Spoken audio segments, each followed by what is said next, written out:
घने जंगल में एक छोटा सा जलाशय था। उसमें एक मेंढक रहा करता था। उसे एक दोस्त की तलाश थी। एक दिन उसी जलाशय के पास के एक पेड़ के नीचे से चूहा निकला। चूहे ने मेंढक को दुखी देखकर उससे पूछा, दोस्त क्या बात है, तुम बहुत उदास लग रहे हो। मेंढक ने कहा, मेरा कोई दोस्त नहीं है जिससे मैं ढेर सारी बातें कर सकूं।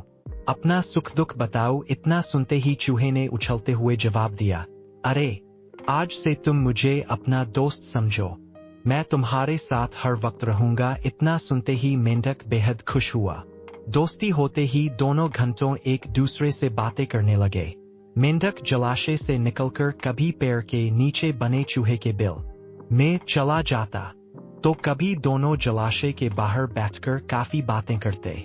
दोनों के बीच की दोस्ती दिनों दिन काफी गहरी होती गई। चूहा और मेंढक अपने मन की बात अक्सर एक दूसरे से साझा करते थे।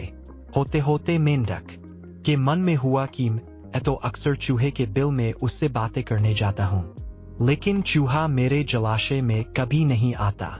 ये सोचते सोचते चूहे को पानी में लाने की मेंढक को एक तरकीब सूझी।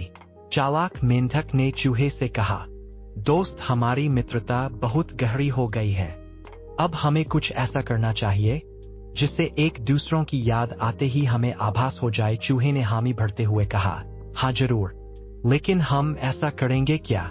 पुष्ट मेंढक फटाक से बोला, एक रस्सी से तुम्हारी पूंछ और मेरा एक बार पैर बांध दिया जाए तो जैसे ही हमें एक दूसरे की याद आएगी तो हम उसे खींच लेंगे, जिससे हमें पता चल जाएगा। चूहे को मेंढक के छल का जरा भी अंदाजा नहीं था, इसलिए भोला चूहा एकदम इसके लिए राजी हो गया। मेंढक ने जल्दी जल्दी अपने पैर और चूहे की पूंछ को बांध दिया।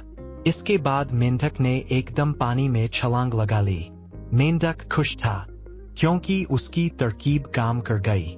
वहीं जमीन पर रहने वाले चूहे की पानी में हालत खराब हो गई। कुछ देर छटपटाने के बाद चूहा मर गया। बाज आसमान में उड़ते हुए यह सब रहा था।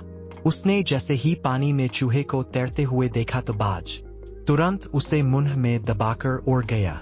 दुष्ट मेंढक भी चूहे से बंधा हुआ था, इसलिए वो भी बाज के चंगुल में फंस गया। मेंढक को पहले तो समझ ही नहीं आया कि हुआ क्या। वो सोचने लगा आखिर वो आसमान में उड़ कैसे रहा है। जैसे ही उसने ऊपर देखा तो बाज को देखकर वो सहम गया। वो भगवान से अपनी जान की भीख मांगने लगा, लेकिन चूहे के साथ साथ बाज उसे भी खा गया।